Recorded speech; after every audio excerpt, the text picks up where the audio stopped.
Mr. Sam Pitroda, Mohinder Singh ji, Sahab Bullar ji, Sandeep Vagela ji, Gurpreet ji, Shan Sankaran ji, Madhu Eragu ji,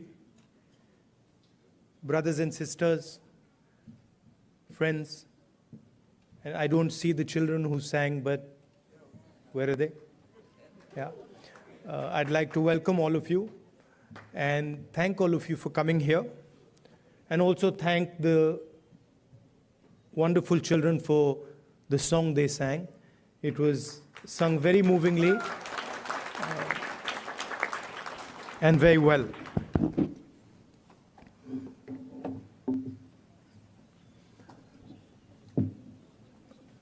Some months ago,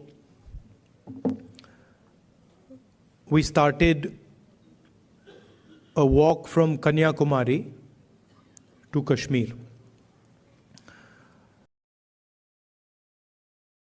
Prior to walking,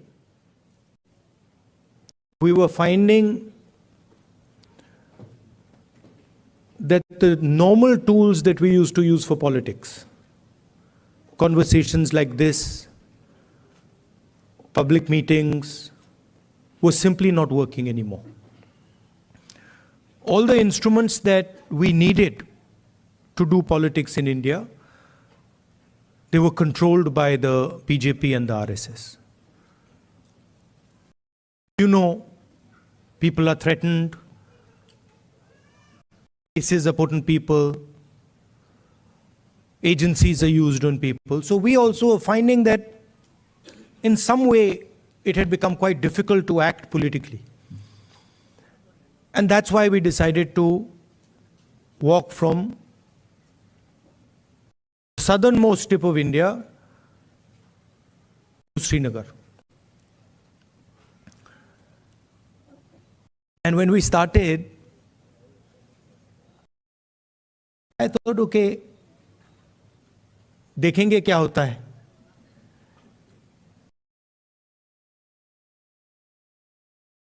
After 5 or 6 days, we realized that actually walking 4,000 kilometers is not an easy thing. You know, and I had an old knee injury that started to act up. So I said, now I'm in real trouble because there's no choice. One has to walk, and I'm having quite a lot of pain. And then quite a surprising thing happened. I started noticing that after walking 25 kilometers is more than half a marathon. So after walking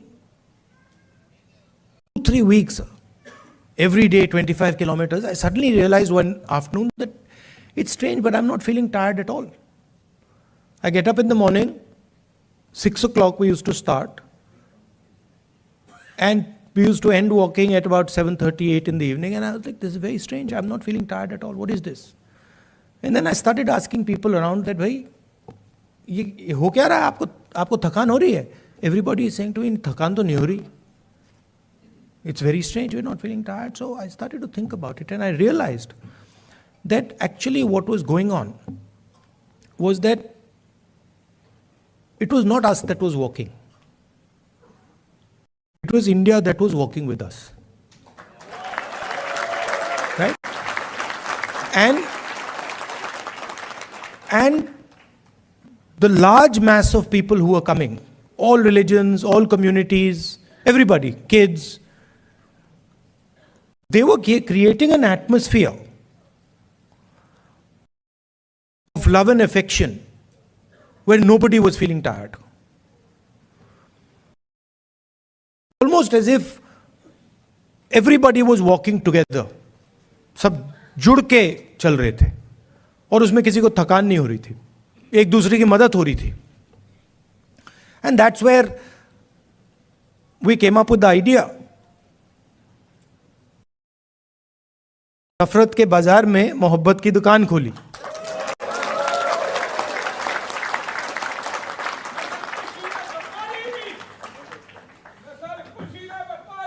Welcome, welcome.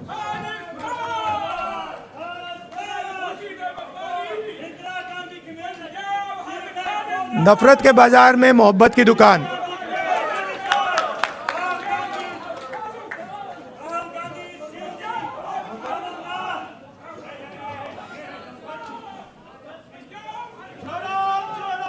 Bharat जोड़ो।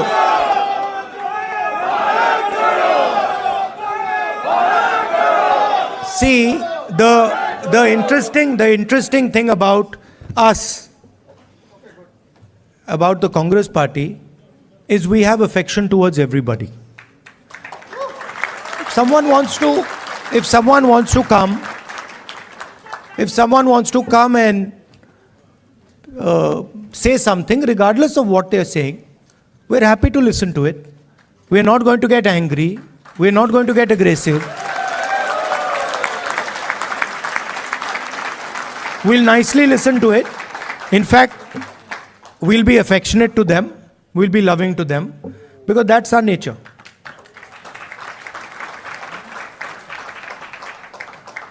So, we found that when everybody started working together,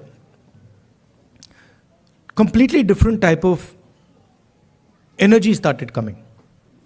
And I noticed that the government tried everything. मतलब जो भी उनमें ताकत थी, उन्होंने यात्रा को रोकने में लगा दी। टीवी से उतार दिया, पुलिस को यूज किया, मगर कुछ काम नहीं कर रहा था। और जो यात्रा का इफेक्ट था, वो बढ़ता जा रहा था।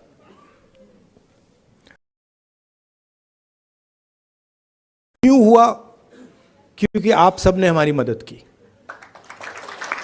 सिर्फ not only in India, Bharat Jodo is an idea that is in all your hearts. And it is about respecting each other and being affectionate to each other. It is about not being violent towards each other, not being arrogant. I can see my Sikh brothers here. Your Guru Nanak ji, his entire life was about this only. That be humble, right? Be humble, be affectionate. And we walk nothing compared to Guru Nanak ji. I read somewhere that Guru Nanak ji had gone all the way to Mecca, Saudi Arabia. He had gone to Thailand. He had gone to Sri Lanka. So these giants were doing Bharat Jodo much before we were born. Right? And I can say the same. I can say the same for my friends from Karnataka, Basavana ji, my friends from Kerala, Narayana Guru ji. Yeah, so every state in India has had these giants. Adi Shankaracharya, everywhere. I mean, and every single one of them said, listen to each other, be respectful, not just of your own religion, not just of your own language, not just of your own culture. Be respectful for all cultures, all religions, all languages, because they are in fact the same.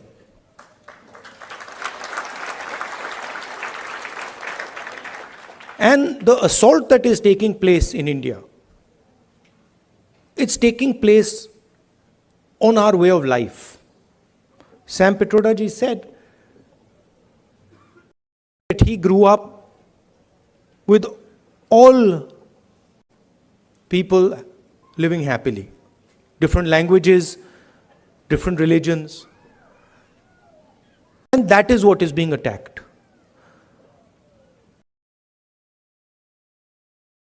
Also, the tradition in India, and again something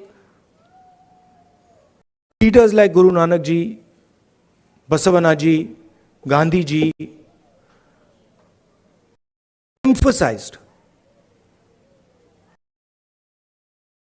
was not to be under the impression that you know everything. That the world is too big, too complicated for any one person to think that he understands everything and he knows everything. And so really that is the disease that Sam sort of outlined. That is the disease, that we have a group of people in India who are absolutely convinced that they know everything. In fact, I think they think maybe they know even more than God. They could sit down with God and have a conversation and explain to him, about what is going on. And of course, our Prime Minister is one such specimen.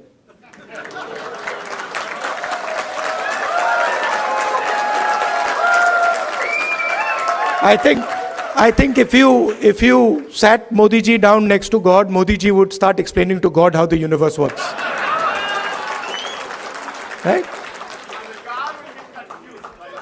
Yes, and God would get confused that what have I created? So these are funny things, but really this is what is going on. We have a group of people, who understand everything. They can speak to scientists and explain science to them. They can, speak to historians and explain history to them. They can explain, warfare to the army, flying to the Air Force, whatever they want they can, And at the heart of it is mediocrity. That they actually don't understand anything. Because in life, you cannot understand anything if you're not ready to listen. There's something, the biggest lesson I learned from Bharat Jodo Yatra, that there is something to learn from everybody. We are much older than those children. But I can guarantee you, they can teach us all how to sing. I was looking at them and I was saying, I can't sing like that. It's impossible. So, when you look at another person, you have to appreciate that they have an experience, they have a life, they've seen things, and maybe you can learn a lot from them. Maybe if you open your ears, you can listen to them and learn from them. And that is actually the Indian tradition. If you look at our country, you will find that our country has the ability to absorb any idea that comes. India has never rejected any idea. Everybody who has come to India has been received with open arms, and their ideas have been absorbed in India. And that is the India that we like. India that respects the rest of the world, India that is humble, India that listens, India that is affectionate. And that is the India that you represent. You would not be here if you did not agree with these values. You would, if you believed in anger, hatred, arrogance, you'd be sitting in a BJP meeting. Right? And I would be doing Man Ki Baat.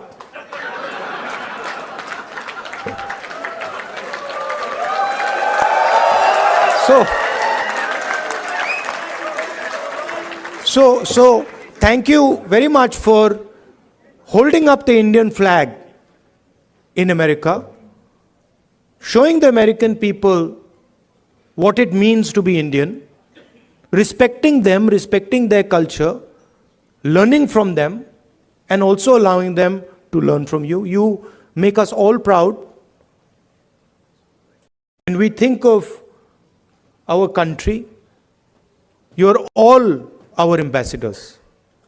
When America says Indian people are extremely intelligent, Indian people are masters of IT, Indian people are respectful, all these ideas that have come, they've come because of you and because of your actions and your behaviors. So I thank you very much for that.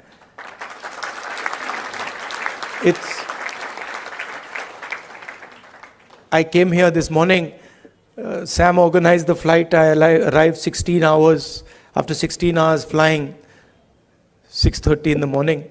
I thought I'd be tired, but I'm not tired at all because of the energy that you have given me. Thank you.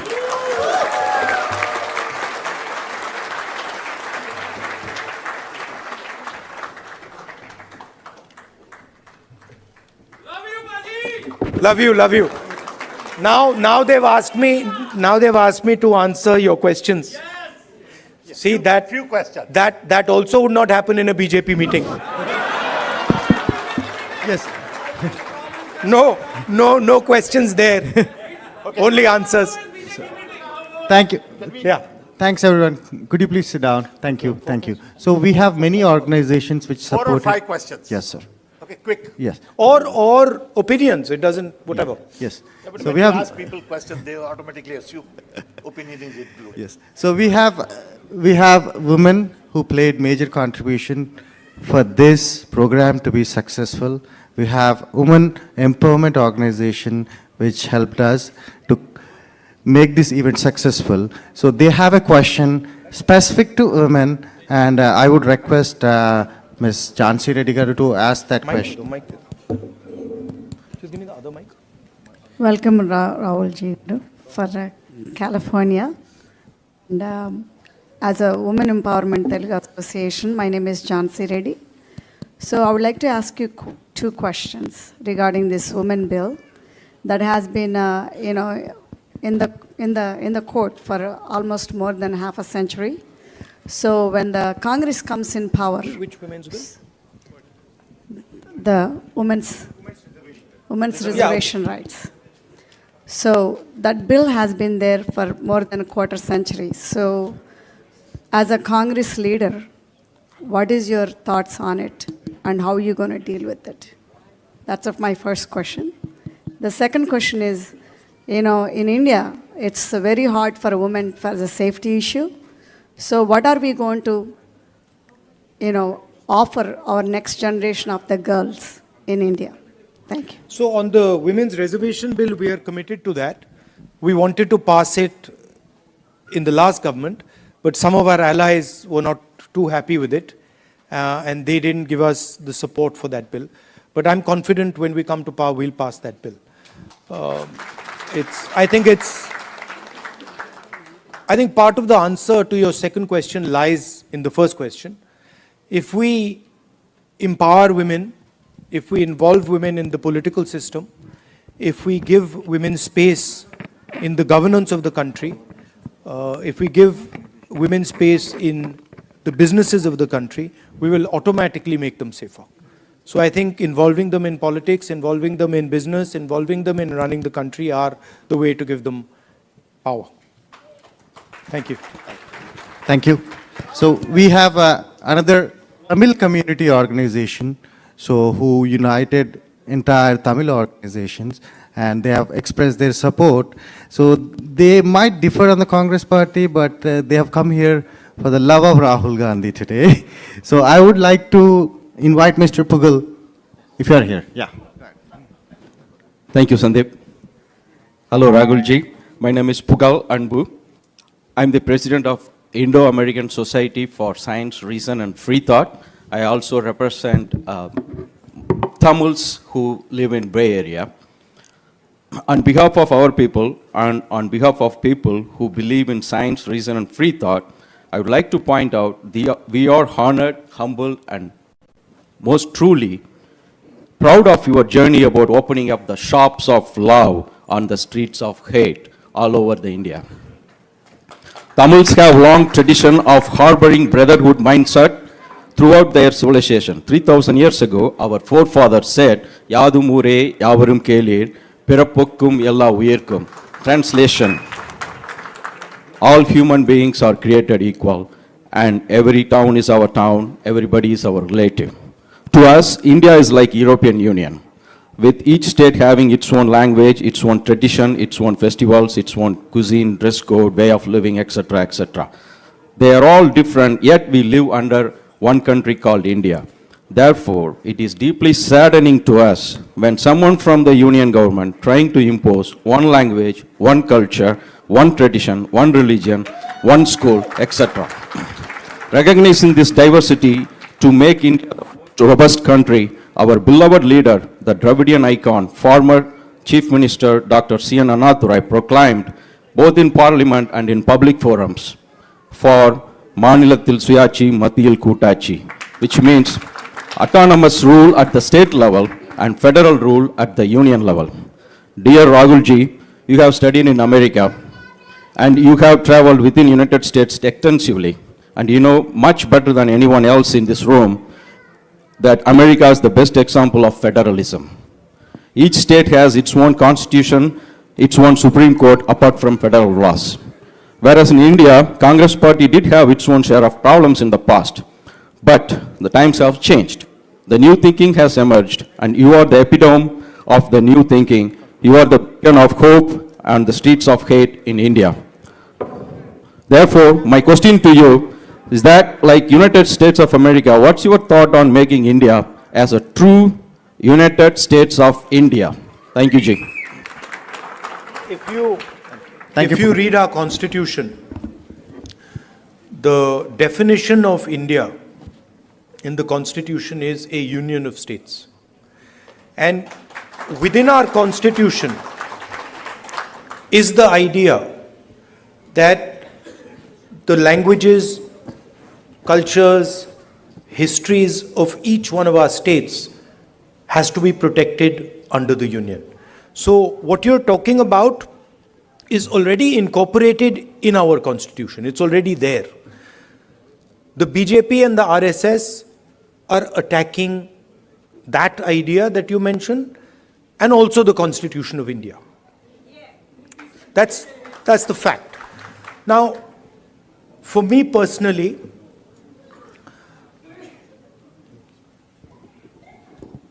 I understand that the Tamil language is more than a language to Tamil people. Right? It is not just a language. It is their history, it is their culture, it is their way of life. And I will never ever allow Tamil language to be threatened. Right? Because for me, threatening the Tamil language is to threaten the idea of India.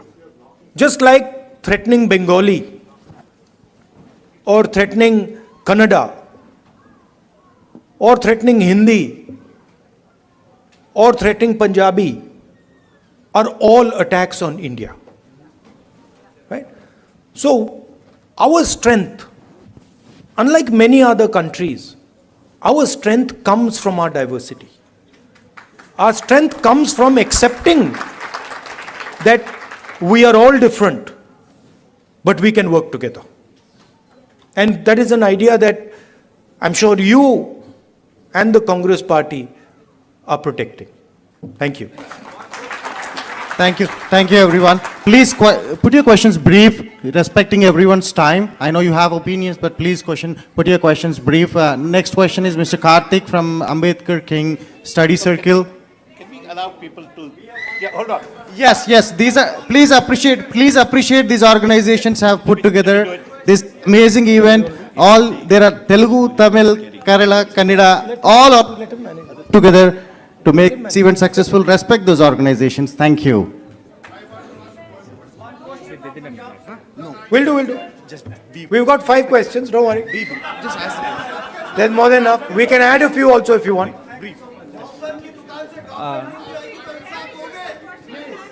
Hello Rahul ji, I am Ganapati from the Ambedkar King Study Circle. First of all, welcome to San Francisco Bay Area. We wholeheartedly thank you for taking up the fight against the fascism. So this rise of fascism is not a mere coincidence. So we believe in the social and the economic equality in the society, and the inequality actually creates a conducive environment for fascism to emerge. So my question is what is the plan of the Indian National Congress to uproot the economic and the social inequality which creates this condition for fascism in the Indian subcontinent and also at the global level? One of the things that we are suggesting is when we were in government, we had carried out a caste census. And the idea behind the caste census was to take an X-ray of Indian society, right? To find out what are the exact demographics of our country, right? What are the different communities? What are the different castes? How many people in each community? How many people in each caste? Because without understanding our demographics and without understanding who is who, it is very difficult to distribute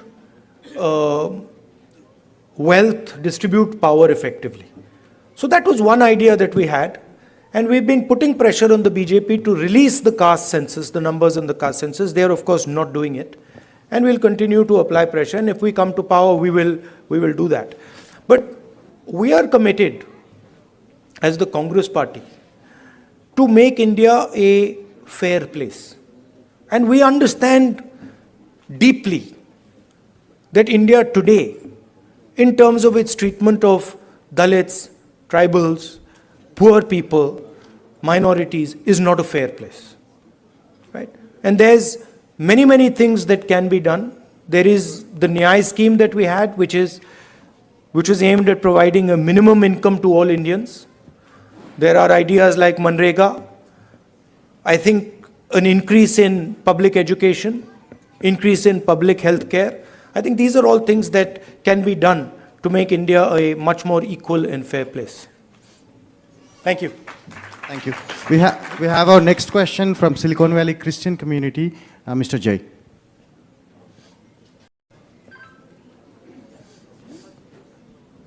Rahulji, now the Parliament Lok Sabha seats are increasing to 888. What's your take on it? There's a proposal that Modi ji is actually working on. It is going to entirely be based on population. It is going to tilt, the orientation towards the highly populous states, getting more and more lion's share of the revenues and everything. So how is it going to change everything? Minorities are going to get even more depressed. Majorities are going to be, making everybody vulnerable. So what's your take on it? I'd have to look at exactly how they're thinking about doing it. But I think one has to be very careful when one changes the representative structure of a country. So I'd be quite interested in understanding exactly how they've come up with the number 800 and what are the criteria that they're using. These things should not be done flippantly. India is a conversation. India is a negotiation between its languages, between its people, between its histories and cultures, and that negotiation has to be fair. Meaning, all parts of India, all the states of India should feel that there is fairness in the process of negotiation.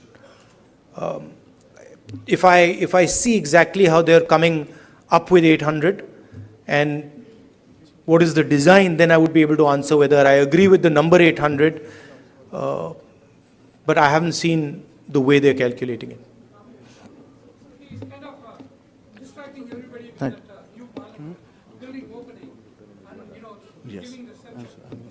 Yeah. He's distracting everybody.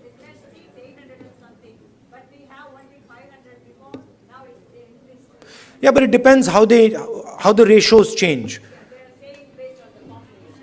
Yeah, it is currently based on the population, but you'll have to see how the ratios change. I think the Parliament House, these are distractions. The real issues in India are unemployment, price rise, spread of anger and hatred, a crumbling education system, price of education, price of healthcare. These are the real issues. BJP can't really discuss them, so then they have to do the whole scepter thing, lying down and doing all that. So. Aren't you happy I'm not lying down? Thank you, thank you. One more question from Bay Area. One more question. भैया One हाँ more करेंगे question. भैया मगर disturb मत कीजिए ये One more इनका question. हाँ So this करेंगे, is इंसाफ this is करेंगे। from the Bay Area Muslim community. Please Insaf respect the करेंगे। community. One question from the Bay Area Muslim community. This is Mr. Mohammed Khan. Please go ahead.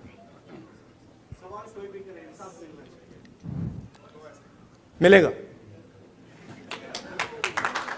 Rahul ji, thank you so much for coming all the way here.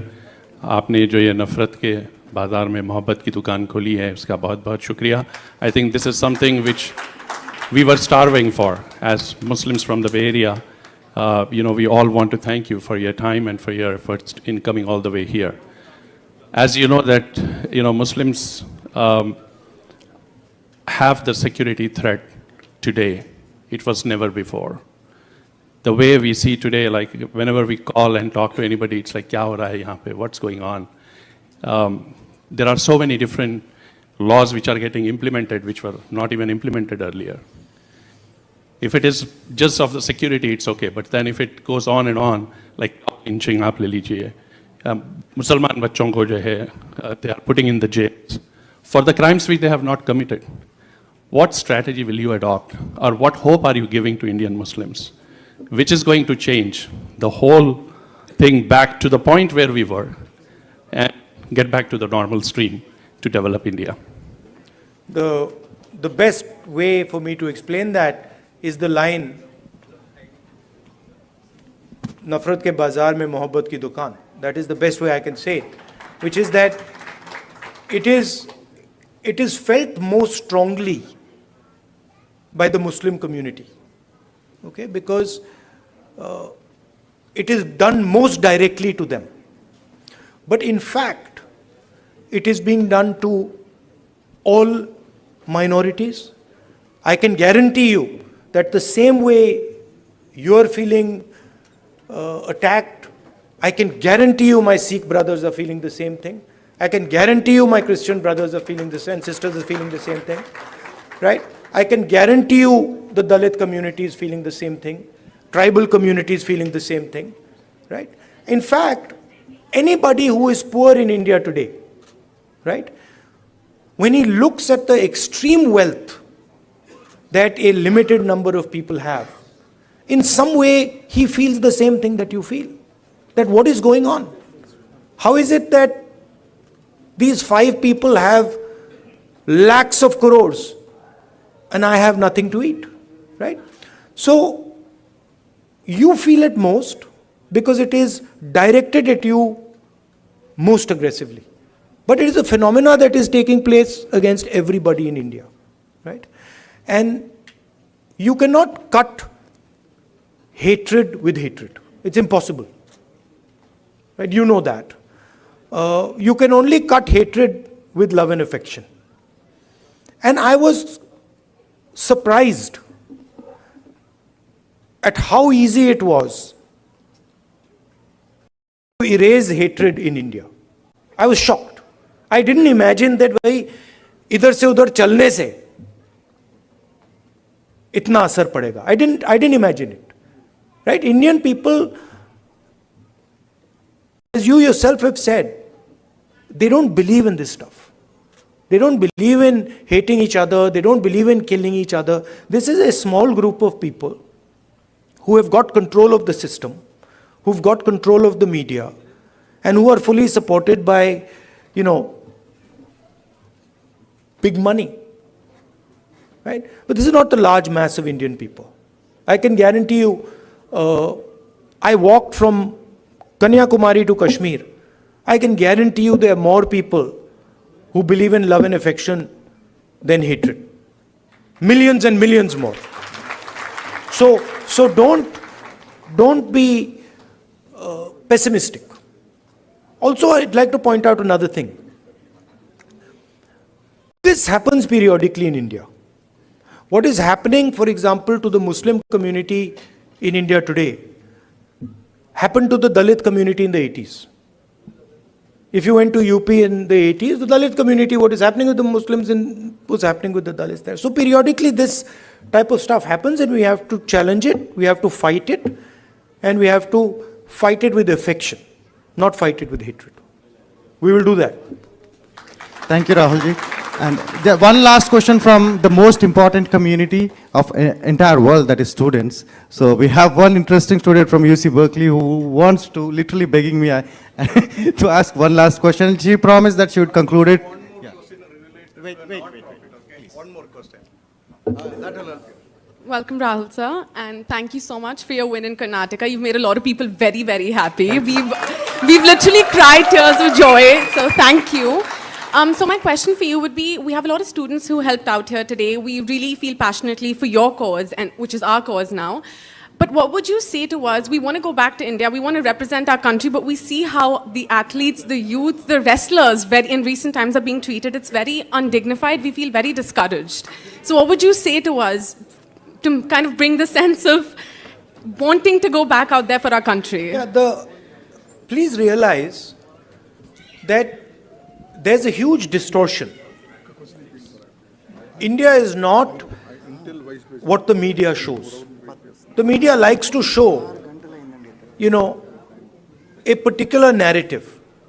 It likes to promote a particular narrative. That is actually not what is going on in India, right? It was very clear to me in the Yatra. It's in the media's interest to project these things. It helps the BJP, right? So don't think that everything you see in the media is the truth. And as a young person, your country needs you, right? And your skills and your energy will be very useful to your country. So if you feel like going back, do go back and help out. Thank you. Thank you, Rahulji. Thank you. And I picked up Rahulji somewhere in the morning, 8 o'clock. It's 8 o'clock.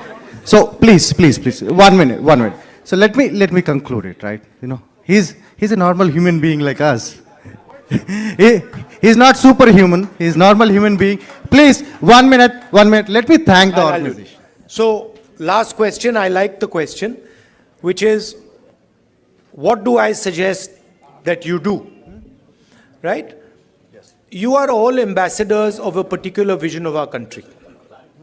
You believe in humility, you believe in respect, you believe in being affectionate to each other. So do not answer anger and hatred with love and affection. Show them that you're not like them. You should support the ideas that will defeat the BJP. Thank you very much.